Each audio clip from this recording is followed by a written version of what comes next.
dahil alam mo 'di ba bago ako sa Kongreso 'no, actually yung unang buwan ko diyan sa Kongreso ikukuwento ko na parang hindi Mm. ko alam kung anong gagawin ko 'no. So sabi ko, "Ano bang ginagawa ko rito? Hindi ko naman alam kung ano yung ifa-file ko, ano yung dapat ko bang mga panukala." So ang ginawa ko umikot ako ng umikot, pumunta ako sa iba-ibang lugar.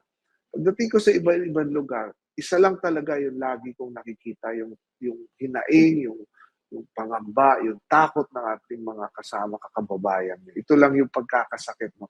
Alam mo maniwala ka 'pag may pinuntahan ako, meron akong naaabutan, mga magsasaka, nakaratay lang sa bahay 'no. Nakakalungkot, nalulungkot ako dahil bakit nasa bahay lang, eh, may sakit dalhin na.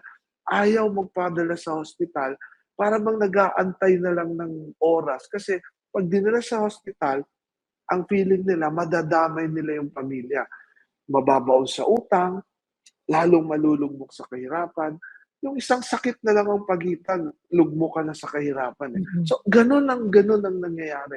Ang dami, mga magsasaka, mangingisda, hindi lang dito sa isang lugar, sa barangay dito sa Lecheria na tinatawag sa Laguna, may nakita ako diyan. So, bakit gano'n ang nangyayari 'no? So, do'n ko sinimulan actually at pinahanap ko 'no. Sabi ko, ano bang 'di ba meron daw universal healthcare law, so do'n ko actually nasimulan 'yan, eh. So, do'n ko nabasa under our universal healthcare law na yung PhilHealth ang mangunguna dapat diyan 'no.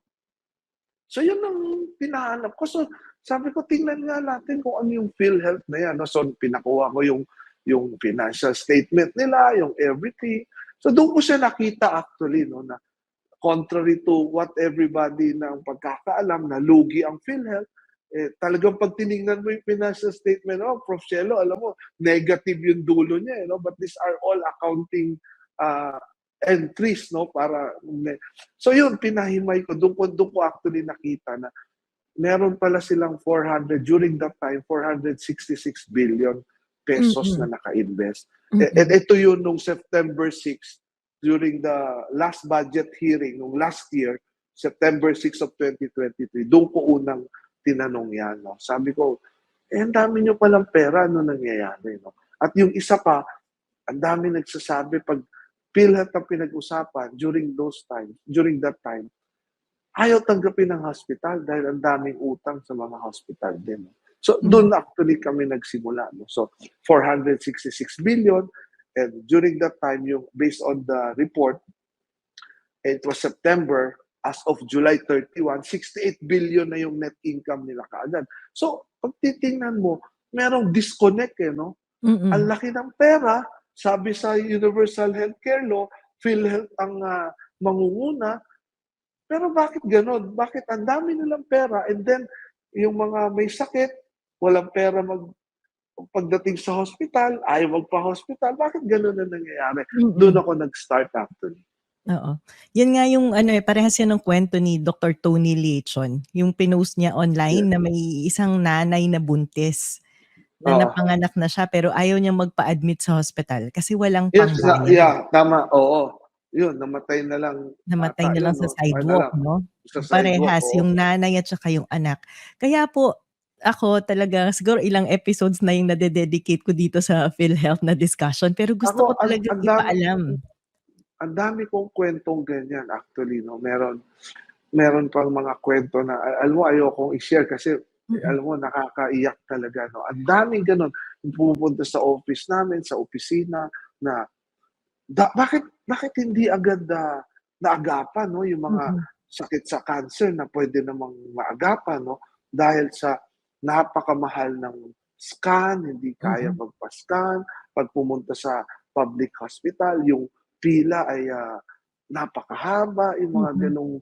gano'ng kuwento. Ang dami-dami kong last week lang meron na naman nga ganyang kuwento na nangyari 'no, parang siguro ito, ewan ko kung puwede, pero siguro gusto kong i-share ito para malaman ng tao, eh, 'no. Mm. Meron isang, ah, nag-retire na PNP, ah, nag-aral, nag-law, nakapasa, okey. Mm. Nakapasa sa bar 'no. Nung nakapasa siya tuturo siya sa eskuwelahan, inatake.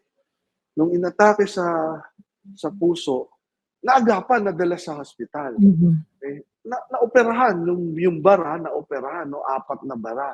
So, naoperahan, nalagyan ng stent or whatever you call it. No? Naku, napakamahal ng stent na yan. Yes, oh. Ngayon, nung gumaling na, it was a Thursday, nung nalaman ko, it was a Thursday because humihingi ng tulong, no? 800,000 plus. Nakita na niya yung bill niya. Yes, oo.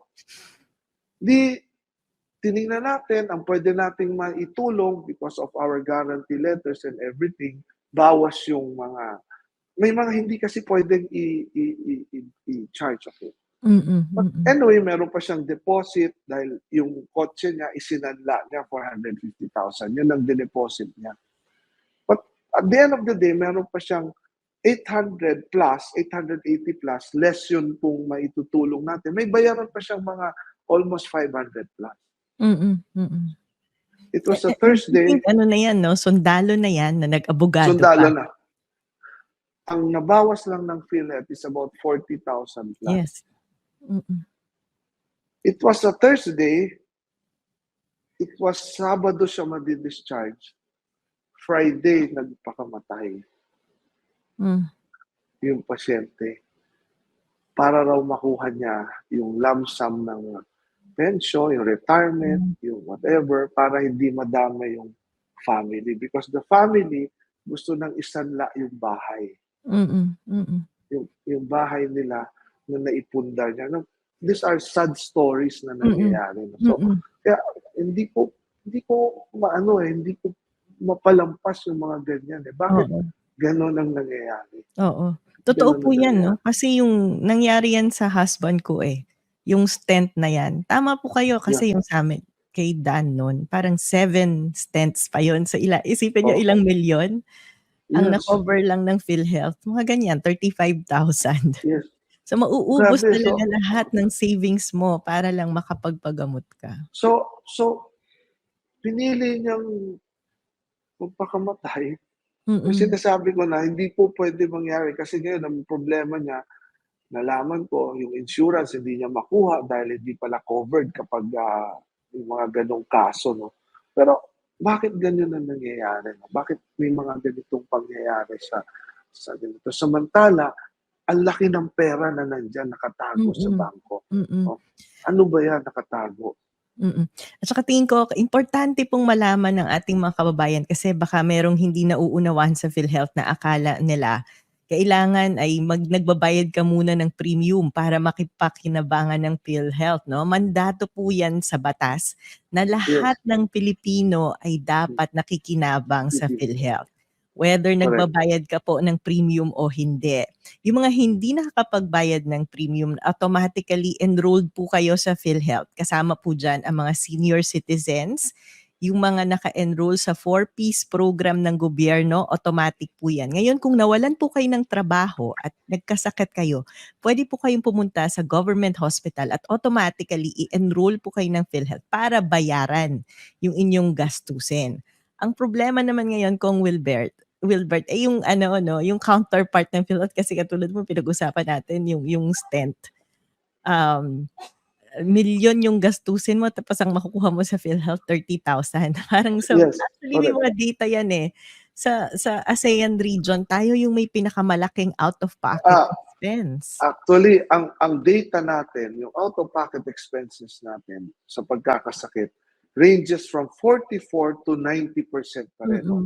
Whereas, like sa Thailand, it's 9% na lang. No? In Singapore, it's 20%. So sa atin, napakalaki pa rin. No? Actually, dun sa atin pong commitment na nakuha natin po sa DOH and PhilHealth, no? Ito po no, itong commitment nila, nilagay natin dito no na by next year, fiscal year 2025, dapat yung PhilHealth, yung boost PhilHealth spending by increasing benefit payments from 140 billion, which is yun ang ginagastos nila ngayon, to 250 billion for fiscal year 2025 para bumaba yung out-of-pocket expenses ng bawat Pilipino sa kanilang hospitalization cost and do sa health services nila. Para bumaba ito, no? So, kailangan yung isang way is to boost their spending, no? Imbis na 140, gawin 250, pero paano? Taasan yung mga benefits, no? Oo, Yun po oo. yung gusto nating mangyari. Taasan yung mga binibigay. So tama Kong Wilbert 'no, dahil tumaas yung premium ng mga ng mga members ng PhilHealth tapos may subsidy yung gobyerno, yung pera na 'to ay naiipon sa PhilHealth at hindi nagagasta, tama po ba? Tama, tama kayo. Ang nangyayari, sinasabi, meron daw excess funds ang PhilHealth, no? Mm. So yung in fact, yung sinasabi nila, yung umiikot ng umiikot, yun daw kukunin ng 90 billion, dahil kung galing daw ito sa subsidy na hindi naman daw nagagastos, no? Kaya Mm, babawasan. mm. In fact, yung dun sa yung sa tinanong mo kanina na yung share ng government through the subsidy, malinaw na malinaw kasi sa batas natin, no, na sa ating sin tax law na yung galing sa mga tobacco collection, yung sa mga sweetened beverages, sa Mm, PCSO, sa PAGCOR, taon-taon meron po itong binibigay sa PhilHealth, no? mm. So tinanong ko yan doon sa budget hearing. Tinanong ko yan, sabi ko, una, umabot na tayo ng 100 billion yung share na nakuha. For several years since 2020, 2021 o 2020, pandemic year, 2021, 2023, laging pataas ng pataas yung binibigay. And Mm, then umabot ng 100 billion plus nung 2022, mm, mm. if I'm not mistaken. Ngayon, biglang nung 2023 and 2024, this year, biglang bumagsak. So ang Mm. tanong ko doon, nagbago ba ng vision na yung mga Pinoy? I mean, nagbago na ba na hindi na ano, kaya bumagsak ba yung koleksyon ng sin taxes? Mapapakita ko yan. Kasi, May data yan 'di ba Kong? I oo, may will data. show it, I will show it. Yan, ito Yan, yung yan, this is the yan. budget proposal for PhilHealth Yes, ngayong yeah. 2025. Yeah, 74 billion na lang, no? From 100 billion plus to 74 billion. Yan yung tinatanong ko. Ano ba nangyari? Nabawasan ba yung collection ng sin taxes? Bumait na ba yung mga Pinoy? O binawasan ang ibibigay, no? Kasi sa akin, hindi pwede. Earmark na yan, malinaw sa batas no? Na Mm, kongreso rin yung naggawa na from the sin tax collection, kailangan merong ibigay na ganito. May formula yan, no? So, correct. hindi pwedeng bawasan, no? Malinaw na pag naka-earmark yan at binawasan mo o hindi mo binigay, malinaw na technical malversation yan. Hindi pwedeng kunin yan. Kahit Mm, na hindi pa nagagastos, hindi pa nabibigay, hindi pwede, no? Yan ang sinasabi ko doon, hindi oo. pwede.